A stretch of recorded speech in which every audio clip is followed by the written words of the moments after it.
함께합니다.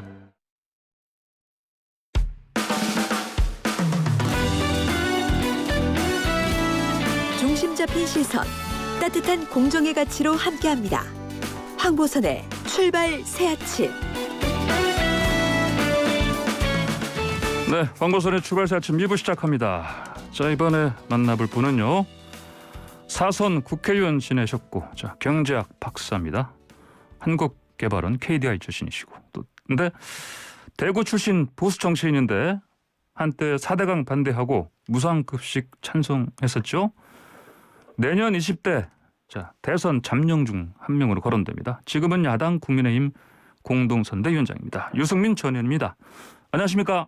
예, 안녕하십니까? 예, 반갑습니다. 예, 반갑습니다. 자, 먼저 그 보궐선거 판세 좀 여쭤보겠습니다. 예. 여론조사들 보면 뭐 오세훈 후보가 큰 표차로 승리할 것이다 나오는데 민주당 예. 캠프에서는 요즘 뭐 박빙될 거다 또 이런 얘기를 꺼냅니다 보니까 좀 가능성이 있다고 글쎄요. 보십니까? 예. 여론조사상으로는 예. 오세훈 후보가 크게 앞서고 있는 게 확실한 것 같은데, 예. 이 여론조사하고 실제 투표 결과하고는 다를 수 있을 것 같고, 예.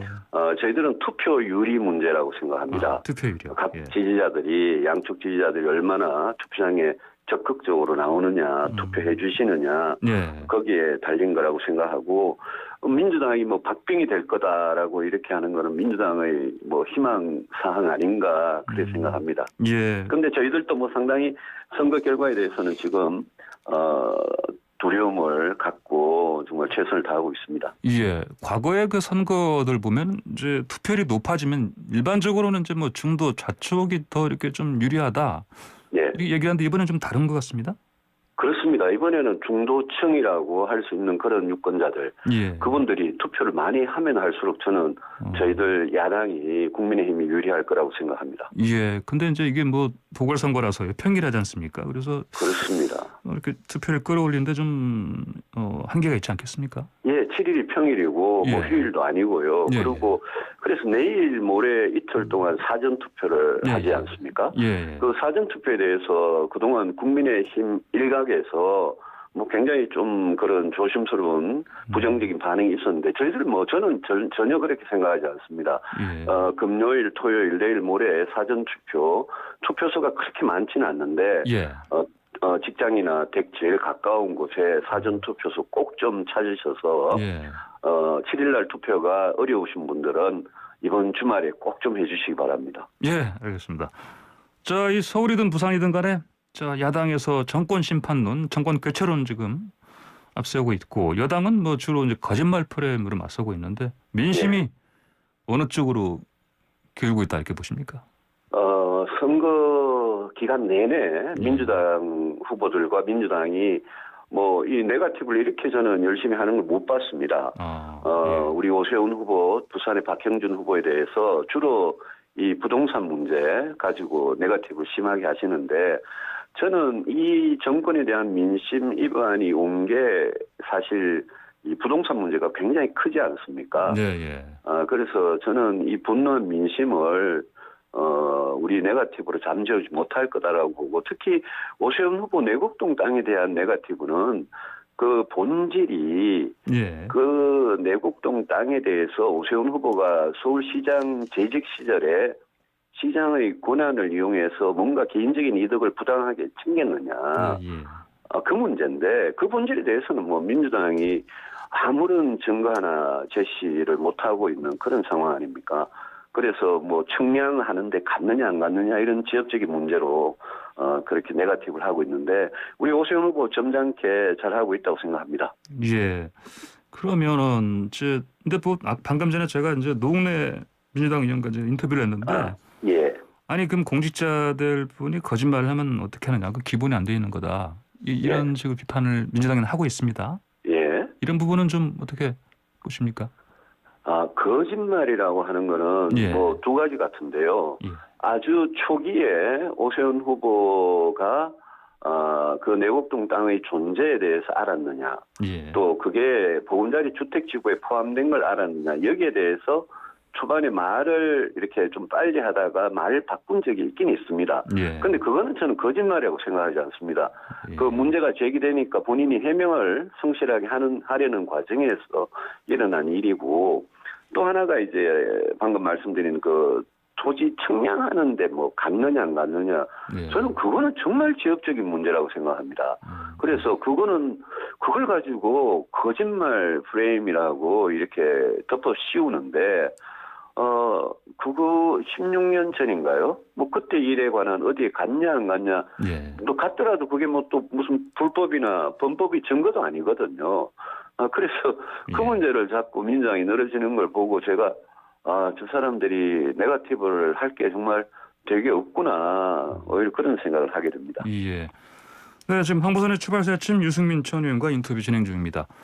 저 의원님, 지금 네. 저희가 그 YTN 라디오 그 유튜브 보이는 라디오로 지금 저희가 이제 방송을 하고 있는데요. 채팅창에 예. 삐삐니 구루매님께서 유승민 대표 나온다 이렇게 올리셨습니다. 보니까 팬들이 많으신가 봐요. 그래요. 예. 고맙습니다. 예, 예. 자, 여야 후보들 그 공약 좀 이제 여쭤볼게요. 네. 아무래도 뭐 요즘 그 부동산 이 공약이 가장 중요하지 않겠습니까? 그렇습니다. 이제 근데 오 후보가 박 후보의 공약들이 좀 현실성이 없다 이렇게 비판합니다. 예. 이런 비판 어떻게 보십니까? 그 부동산 공약을 보면 두 분 다 5년 동안 뭐 공급하겠다는 물량은 비슷한데요. 예. 핵심적인 차이가 뭐냐 하면 오세훈 후보는 이 민간이 재건축 재개발을 주도하도록 하겠다라는 거고, 예. 이제 저소득층을 위해서는 장기 전세 이런 걸 하겠다, 이렇게 두 가지로 나눠져 있는데, 예. 박영선 후보의 공약은 이 공공 주도 개발, 그러니까 문재인 정부가 2사 대책에서 공공 주도 개발을 하지 않았습니까? 예. 그거를 그대로 이어갔는데, 공공 주도 개발이 뭐냐 하면 LH가 주도한다는 겁니다. 예. 그런데 이번에 LH가 직원들이 불법 땅 투기 사건이 이렇게 일어났는데, 여전히 문재인 정부와 박영선 후보는 공공주도 재개발을 하겠다, 이렇게 말씀하시는 게 가장 결정적인 차이라고 보고, 예. 저는 공공주도 재개발, 재건축이 그게 성공할 수가 없다고 생각합니다. 그래서 최근에 보니까 예. 박영선 후보께서 본인도 이 공공주도 개발, LH 주도 개발의 문제점을 좀 인식을 하는지 이제 말을 자꾸 바꾸고 있습니다. 자기도 민간 주도 개발을 조금 하겠다. 결국 오세훈 후보 공약 쪽으로 가까이 오는 거죠. 예. 그래서 제가 이거는 오세훈 후보 공약이 훨씬 현실성이 있다. 오세훈 후보가 시장이 되면 아주 빠른 시일 내에 안전진단도 새로 하고 민간이 주도하는 재건축 재개발을 하게 되면, 그러면 서울과 수도권의 주택 공급 문제가 어느 정도 숨통을 트일 거다. 예. 저는 그렇게 믿습니다. 예. 알겠습니다. 자, 여권에서는 범야권 단일화, 그리고 이제 가장 큰 악재로 터진 LH 투기 사태 때문에 야당이 밀리고 있다, 이런 분석하고 있습니다. 보니까 이낙연 위원장이 또 이런 악재가 선거에서 야권에게 유리한 방향으로 만들었다 이렇게 얘기하던데 동의하십니까? 단일화는 여당, 야당 다 한 거고요. 예. 민주당도 뭐 단일화 하지 않았습니까? 그래서 단일화가 변수라기보다 예. 그 LH 사건이 국민들의 어떤 분노, 이거의 어떤 도화선이 된 건 분명한데, 예. 그 근저에는, 그 밑바닥에는 저는 지난 4년 동안 문재인 정권에 대한 실망, 또 이 사람들의 어떤 거짓이나 위선에 대한 분노, 예. 또 경제 민생을 파탄시킨 소득주도 성장 같은 그런 잘못된 정책, 잘못된 부동산 정책, 이런 데 대한 실망이 그동안 채곡 쌓이고 있다가 어떤 임계치에 다다랐는데, 예. 거기에 그냥 이렇게 이렇게 정말 이렇게 불을 붙인, 성냥을 그어댄 그 사건이 저는 LH 사건이라고 생각합니다. 그래서 지금은 민심 위반이 정말 굉장히 심하다. 민주당이 이 사건을 그냥 일시적인 걸로 받아들이면 그건 굉장히 곤란할 거다라는 말씀 드립니다. 예. 그러면 지금 이낙연 위원장도 사죄한다고 했고요. 그리고 부동산 투기 이거 예방부터 환수까지 종합적으로 대대적으로 지금 투기 근절 대책 내놓고 있는데, 이렇게 하더라도 그러면 민심을 되돌리는데 별 효과가 없을 것이다. 이렇게 보시는 겁니까 그러면? LH 사건이 터지자마자 저는 검찰과 감사원이 수사하라고 적극 주장했던 사람인데요. 예. 검찰하고 감사원은 다 빼놓고 예. 경찰 돈하고 또 국토교통부가 거기 들어가가지고 그 잘못을 저지른 국토교통부나 이런 데에서 이걸 조사한다 그러니까 국민들이 아무도 믿질 않습니다. 예. 또 지금 투기대책이라고 내놓은 것 중에 부동산 거래 분석원이라는 게 있는데 예, 그걸 내놨는데 네네. 그거는 지금 그 구한국감정원 지금 부동산원이죠. 예. 거기에서 실거래가로 모든 거래 다 조사하고 있고요. 또 금융감독원이나 국세청 동원하면 될 일을 왜 부동산 거래 분석원이라는 그런 빅브라더를 새로 만드느냐. 예. 그것도 문제고요. 그리고 전 공무원, 하위직 공무원, 교사, 공기업 직원들까지 전부 다 재산 공개를 한다고 그러지 않습니까? 예. 하위직 공무원 중에 뭐 인허가나 세금이나 이런 부패하고 관련된 부서에 국한해서 뭐 재산을 공개하도록 하는 그거는 저는 생각해 볼 수 있다고 생각하지만 예. 이제 갓 9급 공무원, 7급 공무원 된 그 젊은 사람들한테 부패하고 아무 관계 없는 사람들한테 다 재산 공개를 부모들까지 가족들까지 다 하는 거 이거는 정말 과잉이라고 생각합니다. 예. 제일 중요한 거는 저도 이낙연 대표 어제 반성한다 예. 이러면서 잘못했다 이러면서 국민들께 호소하는 그 글을 다 읽어봤는데 예. 제일 중요한 게 빠진 게 지난 4년 동안 부동산 대책에 철저하게 실패했기 때문에 예. 앞으로는 이 정책을 없애고 우리가 다시 올바른 부동산 대책을 펴겠다. 이 말은 전혀 없습니다. 예컨대 작년에 민주당 단독으로 통과시킨 임대차법이 있습니다. 예. 그 임대차법이 전월세 대란을 불러왔는데 그런 걸 과거의 잘못을 고치겠다. 정책의 실패를 고치겠다. 이런 게 아무것도 없기 때문에 저는 어제 호소가 굉장히 좀 공허하게 들렸고 예. 그걸로 국민들 마음을 돌릴 수 있겠느냐 그런 생각이 들었습니다. 예. 김상조 정책실장을 비롯해서 여러 청와대 참모들이 좀 불명예스럽게 하신 물러났습니다. 그리고 또 어제는 그 박주민 의원이 또 그 월세 이거 9% 인상 같은 거 이거 알려지면서 또 논란이 되고 있는데 이런 부분들은 어떻게 정말 보십니까? 예. 정말 그거 보고 그 뭐라 그럴까요? 위선의 극치다. 정말 너무 가정스러운 위선자들이다. 그런 사람들이 왜 이 정권 핵심 실세에 그렇게 많냐? 이분들이 다 그 민변 출신이고 참여연대 출신이고 그동안 사회적 약자를 자기들이 다 대변하는 척, 자기들이 정의와 공정을 독점한 척 그래왔던 분들 아닙니까? 예. 그런 분들이 뒤로는 임대차법, 자기들이 만든 임대차법, 또 민주당 의원 그분은 이걸 대표 발의하신 분이거든요. 예. 그 법 통과되기 직전에 전월세를 그렇게 올렸다? 그거는 임차인에게 자기들이 뭐 법 시행 전에 자기들 법 잘 아니까 예. 엄청난 고통을 준 건데 정말 이런 위선의 극치 이런 데 대해서 국민들께서 지금 치를 떨고 계시는 거죠. 예. 자, 그나저나 그 김상조 실장 물러나면서 그 경제 라인이 좀 많이 바뀌었습니다 보니까 예. 새 경제수석의 안일환 기재부 2차관이 갔고요. 그러니까 예. 2차관에는 안도골 예산실장이 갔습니다. 이거는 뭐 진용은 잘 꾸려졌다 이렇게 보십니까? 관료들이 이제 문재인 정부 임기 말에 예. 그렇게 배치가 됐는데요. 예. 저는 중요한 거는 그 사람들보다 문재인 대통령께서 예. 남은 임기 1년이라도 경제 정책의 방향을 좀 이렇게 완전히 틀 수 있느냐. 예. 저는 그거라고 봅니다. 그런데 그동안 계속 OECD 에서 우리가 성장률이 지난해 1등이다라는 그 거짓말이거든요. 그런 식으로 계속 자화자찬하기 바쁘고 그동안 실패한 경제정책, 실패한 부동산 정책에 대해서 예. 이거 잘못됐으니까 방향을 틀겠다, 방향을 수정하겠다 이 부분이 빠져있기 때문에 저는 기재부 공무원 출신들이 청와대와 또 이런데 이렇게 배치가 새로 됐다고 하더라도 이 정부의 경제 정책이 뭐 근본적으로 뭐가 바뀔 거다 이런 기대가 별로 없습니다. 예, 그렇군요. 알겠습니다. 유승민 의원님, 네. 그 인터뷰 진행하다 보니까 지금 시간이 좀 다 됐는데 혹시 다시 8시 전까지 좀 연결해서 예. 한 5분 정도만 더 좀 인터뷰를 이어가면 어떻겠습니까? 그렇게 하겠습니다. 기다리겠습니다. 예, 그럼 다시 전화를 다시 드리겠습니다. 그러면요. 네, 잠시 뵙겠습니다. 네. 예.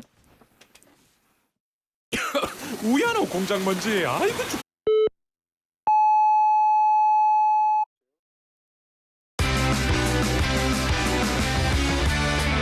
황보선의 출발 새 아침. 네, 황보선의 출발 새 아침 3부 시작합니다. 유승민 국민의힘 공동선대위원장과 인터뷰 계속 이어가겠습니다. 위원님 나오십니까? 예, 나와 있습니다. 예. 자, 이거 뭐 재보궐선거 이걸 뭐 대선 전초전이다. 교두보다 예. 이렇게 얘기하는데 그래서 이제 그 대선 얘기도 좀 여쭤보겠습니다. 예. 유승민 전 의원께서는 이미 지난해 5월에 대선 출마 선언하지 저는 않으셨습니까? 뭐 이번이 마지막 저희 정치적 도전이라고 여러 번 말씀드려왔습니다. 네, 그 결심 그대로 지금도 마찬가지입니까? 그렇습니다. 마지막 도전이다. 예. 왜 마지막 도전입니까? 제가 정치를 한 21년 했는데요. 예. 예, 지난 2017년도에서는 바른정당 기호 4번 후보로 출마를 해서 제가 그때 이제 실패를 했고, 지금은 그 이후에 뭐 우여곡절을 겪다가 국민의 이 힘이 됐지 않습니까? 그리고 통합을 해서 이제 기호 2번 국민의 힘에 있는데, 제 뭐 그동안 모든 정치 과정 경험을 쏟아부어서 이번에 한번 최선을 다해서 도전을 해볼 생각입니다. 사무실 그때 이름이 희망 불돌입니다. 예. 지금도 그 사무실 계속 나가십니까 그러면? 예, 그 사무실에서 전화 받고 있습니다. 그러시군요. 예. 그 듣자 하니까 뭐 원래 소주도 상당히 한 10병까지는 드신다 들었는데. 제가요? 그거 아닙니까? 어쨌든 뭐 요즘 술 한 방울도 입에 안 대고 있습니다. 그러면은 뭐 담배도 원래 하시지 않습니까? 예, 끊었습니다. 예. 그럼 술도 끊으시고 담배도 끊으셨다고요? 예. 이렇게까지 하시는 이유가 뭡니까, 근데? 제가 좀 이렇게 결심을 단단히 하고 이 대통령 선거에 정말 이번에 꼭 한번 정권 교체를 해서 저는 늘 이 나라를 정말 완전히 이 새로운 대한민국으로 만들려면 사회 각 분야, 경제 사회 각 분야에 저는 정말 진지한 개혁이 필요하다는 생각을 늘 해왔습니다. 그런데 그 개혁이 정치적으로 인기가 참 없거든요. 그런데 그런 개혁은 꼭 필요하죠. 노동개혁, 규제개혁, 교육개혁, 인재 양성 이런 게 우리가 앞으로 살아가는데 제일 필요한 것들인데 그런 경제를 정말 이제 지금 경제가 계속 가라앉고 있고 거기에 따라 인구도 계속 가라앉고 있는 양극화는 심해지고 이런 시대적인 문제를 제가 제 손으로 꼭 해결해 보고 싶다. 그런 꿈을 가지고 있습니다. 알겠습니다. 네, 지금 황보선의 출발사 아침 유승민 국민의힘 공동선대위원장 인터뷰하고 있는데 문자 메시지가 지금 엄청 쏟아지고 있습니다. 유튜브 보이는 라디오에서도 마찬가지고. 그렇습니까? 자, 그러면요. 오세훈 후보가 만약에 승리하면 좀 도움이 되겠습니까? 그럼요. 오세훈 후보가 이번에 그 과정을 한번 보십시오. 그러면 원래 우리 당 안에서 이제 나경원 후보가 더 우세할 거라는 전망이 많았거든요. 그 오세훈 후보가 지난해 말만 해도 이렇게 여론조사가 제일 좀 이렇게 낮게 나왔고, 근데 계속 치고 올라오면서 나경원 이제 후보와 다른 후보들 간의 경선에서 당내 경선에서 이겼고, 그리고 또 안철수 후보와의 경선에서도 또 이겼습니다. 그것도 사실은 초반의 예상은 뒤집은 거죠. 그래서 저희 국민의힘 기호 2번이 지난 5년간 총선, 대선, 지방선거 또 총선 이렇게 4번의 전국 단위 선거에서 참패를 했습니다. 4연패를 했는데 저희 국민의힘 야당 제1야당 입장에서는 이번에 서울 부산시장 이 큰 선거에서 이기는 게 저희들은 뭐 굉장히 절실합니다. 정말 절박하기 때문에 오세훈 후보가 이기고 나면 그러면 아마 이 문재인 정권에 대한 국민적인 심판 같은 게 우리 대한민국의 제일 큰 두 도시에서 이루어지기 때문에 저는 이게 대선에도 큰 영향을 미칠 거라고 봅니다. 알겠습니다. 대선 얘기 나오니까 윤석열 전 총장 좀 질문을 드리지 않을 수가 없습니다. 윤석열 전 총장한테 유승민 의원께서 러브콜 보내신 거 맞죠? 예, 저는 그분이 정치를 하시겠다면 네. 국민의 힘이 늘 열려 있다. 네.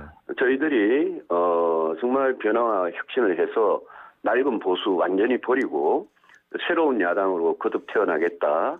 그런 개혁을 저희들이 꼭 해낼 테니까 예. 만약 윤 총장 같은 분이 정치를 하시겠다, 대선에 출마하시겠다 이러면 같이 우리 국민의힘하고 같이 가자 이런 이야기를 해왔고 왜 그러냐 하면 그런 분이 바깥에서 제3지대, 제3당에서 예. 또 다른 대선 후보로 나오고 야권이 분열되고 그렇게 해서 대선을 치르면 그거야말로 민주당과 문재인 대통령 그쪽 세력이 제일 좋아하는 그런 분열 아니겠습니까? 그래서 예.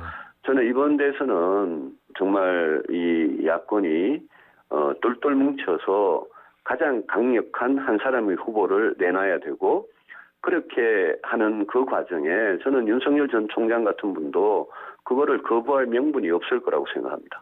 가장 강력한 후보. 근데 그 가장 강력한 후보는 유승민 의원님 될 수도 있고, 근데 윤석열 전 총장이 될 수도 있지 않습니까?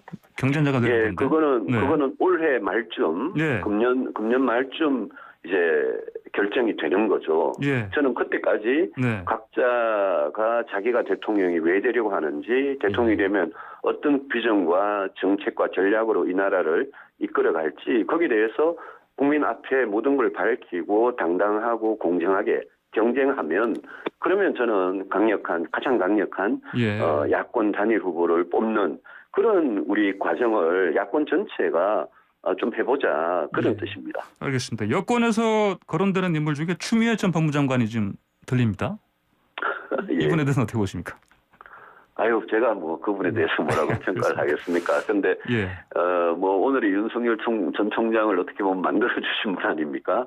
예, 뭐 그분이 예. 이 대선에 나올지 안 나올지 모르겠습니다만은 예. 제가 민주당 그 후보들에 대해서는 뭐 가급적 예. 언급을 자제하겠습니다. 알겠습니다. 네, 위원님 오늘 예. 말씀 여기까지 듣겠습니다. 고맙습니다. 아이고, 예, 고맙습니다. 예. 예. 지금까지 국민의힘 공동선대위원장인 유승민 전 의원이었습니다. 안녕하세요. 국민대학교 인턴 정형